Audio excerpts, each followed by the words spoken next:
The Poem of the Man God. The Third Year of the Public Life.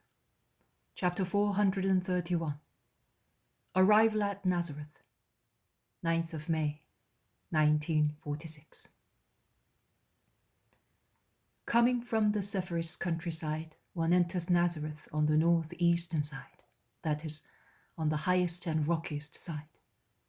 The entire amphitheatre, on the terraces of which Nazareth is spread, appears when one reaches the top of the hill, which is the last one coming from Zephyrus, and which slopes down rather steeply through ravines towards the town.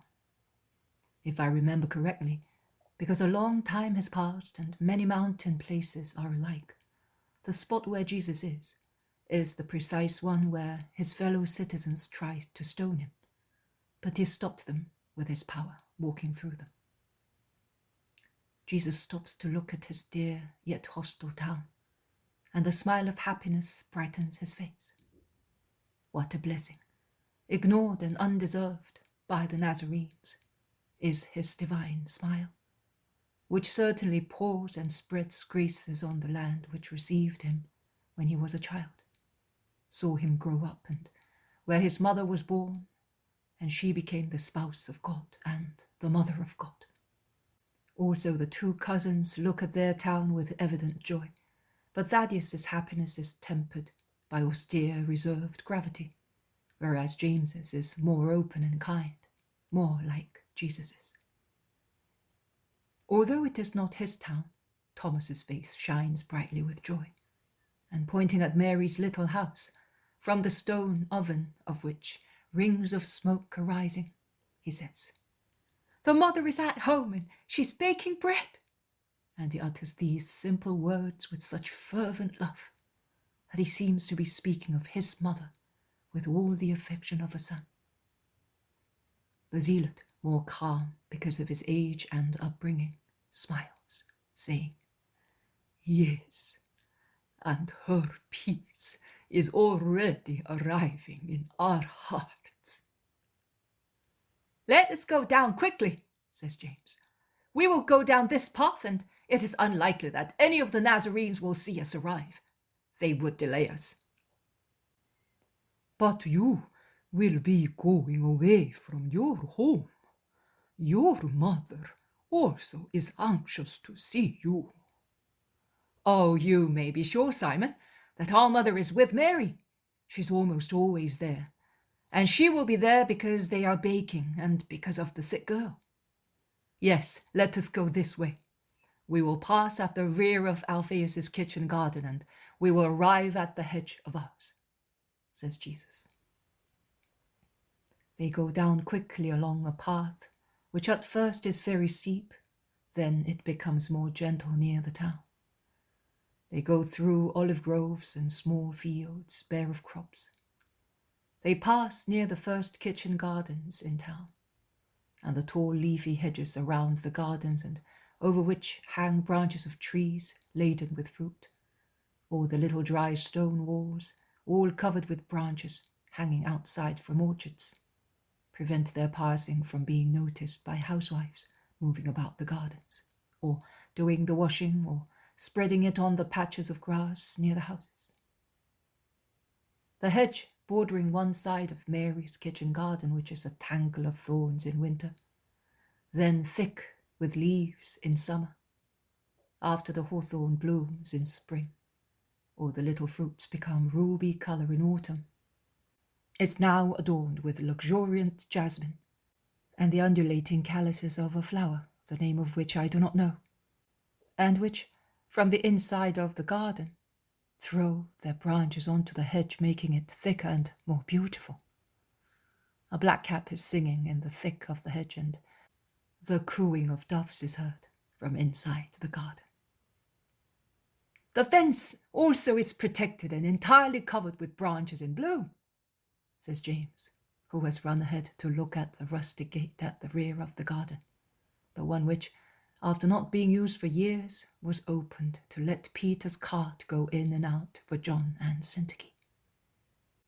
"We will go along the lane and will knock at the door.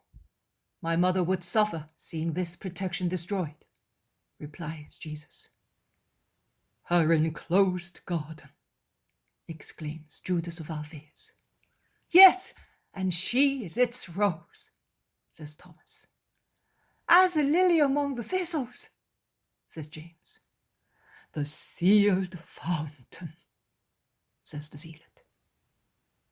Better, the well of living water, which, gushing impetuously from the beautiful mountain, gives the water of life to the earth, and spurts towards heaven with its scented beauty, says Jesus. She will soon be delighted to see you, says James. Tell me, brother, something which I have been longing to know for some time. How do you see Mary? As a mother or as a subject? She is your mother, but she is a woman and you are God, asks Thaddeus. As sister and as bride, as delight and rest of God, and as comfort of man. I see everything and I have everything in Mary, as God and as man. She who was the delight of the second person of the Trinity in heaven, delight of the Word as well as of the Father and of the Spirit, is the delight of the God incarnate, and she will be the delight of the man God glorified. What a mystery! So God has deprived himself twice of his delights, in you and in Mary, and he gave you to the earth, meditates the zealot. What love, you ought to say.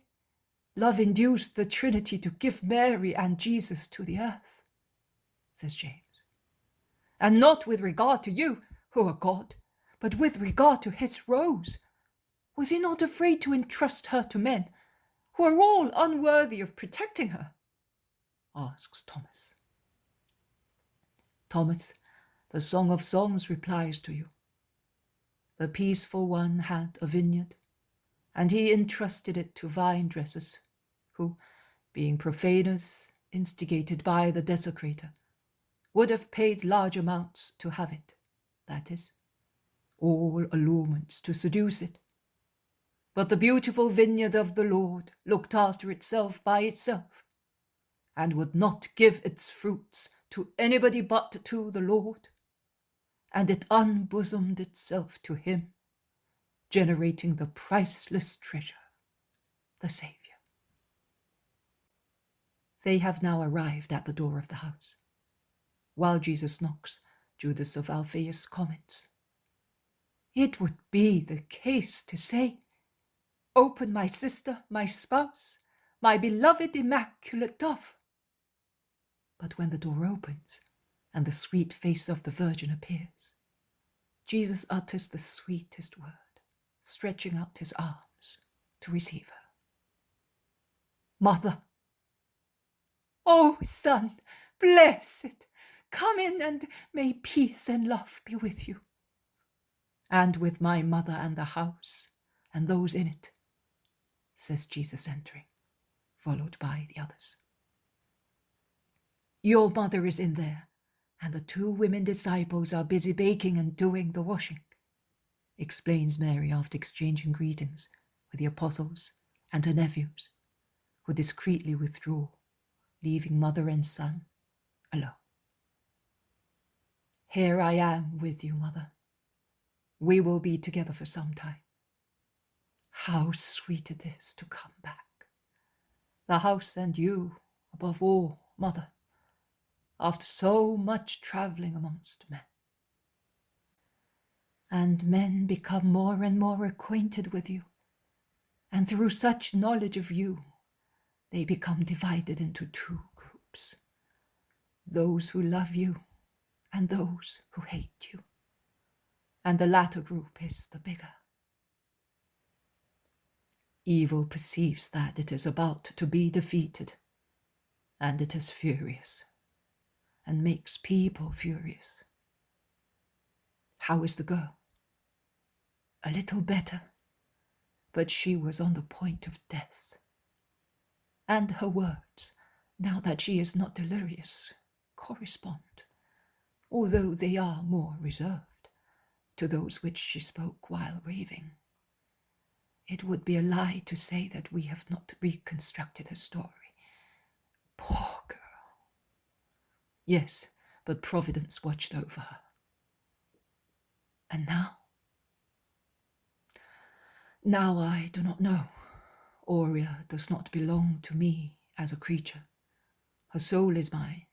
Her body belongs to Valeria. For the time being, she will stay here to forget. Martha would like to have her. I know. But I am not entitled to do anything without permission of the Roman lady. I do not even know whether they purchased her with money or simply used the weapon of promises. When the Roman lady will claim her, I will go at your place, son. It is not right that you should go. Let your mother see to it. We women, the least beings for Israel, are not noticed so much if we go and speak to Gentiles. And your mother is so unknown to the world.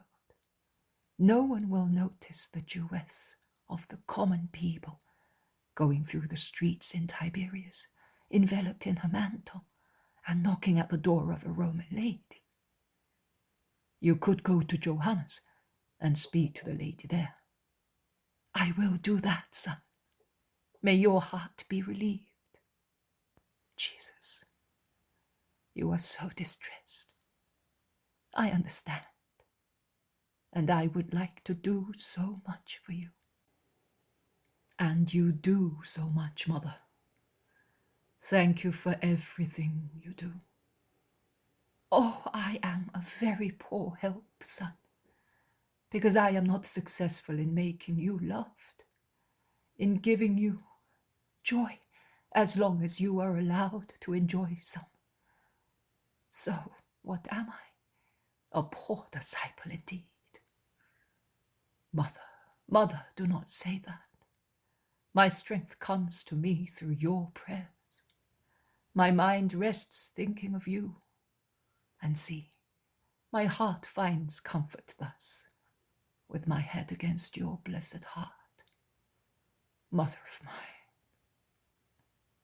Jesus has drawn his mother to himself, as she was standing in front of him, while he was sitting on the chest against the wall. And he leans his forehead on the breast of Mary, who gently caresses his hair. A pause of love. Jesus then raises his head, stands up, and says, "Let us go to the others and to the girl." And she goes out with his mother into the kitchen garden. The 3 women disciples, standing at the door of the room where the sick girl is, are talking to the apostles, but when they see Jesus, they become quiet and kneel down. "Peace to you, Mary of Alphaeus, and to you, Martha and Naomi. Is the girl sleeping?" "Yes, she is. She is still feverish, and her temperature stupefies and consumes her. If it persists like this, she will die. Her frail body will not resist the disease, and her mind is upset by remembrances," says Mary of Alphaeus. "Yes, and she does not react, because she says that she wants to die, so that she may not see any more Romans," confirms Martha. "And that grieves us, because we are already fond of her," says Naomi. "Be not afraid," replies Jesus, going as far as the threshold of the little room and lifting the curtain. On the little bed against the wall, facing the door, appears the little thin face of the girl, bright red at the cheekbones, while all the rest is snow white, buried in the mass of her long golden hair. She is sleeping restlessly, muttering incomprehensible words through her teeth, and with her hand abandoned on the blankets, she now and then makes a gesture as if she were rejecting something. Jesus does not enter. He looks at her with pitiful eyes. He then calls her in a loud voice. Aurea, come! Your Saviour is here! All of a sudden, the girl sits up in her bed.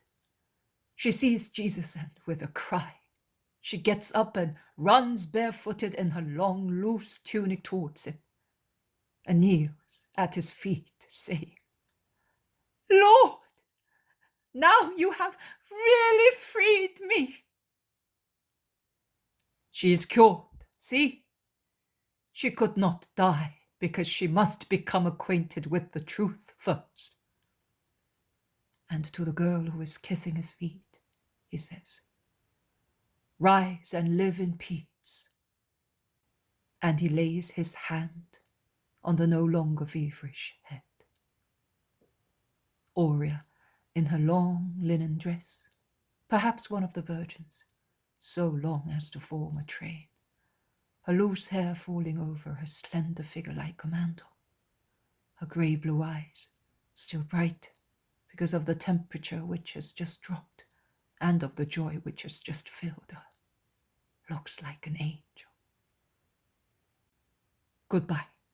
We are withdrawing into the workshop while you look after the girl and the house, says the master. And followed by his 4 apostles, he goes into Joseph's old workshop, and they sit on the benches no longer used.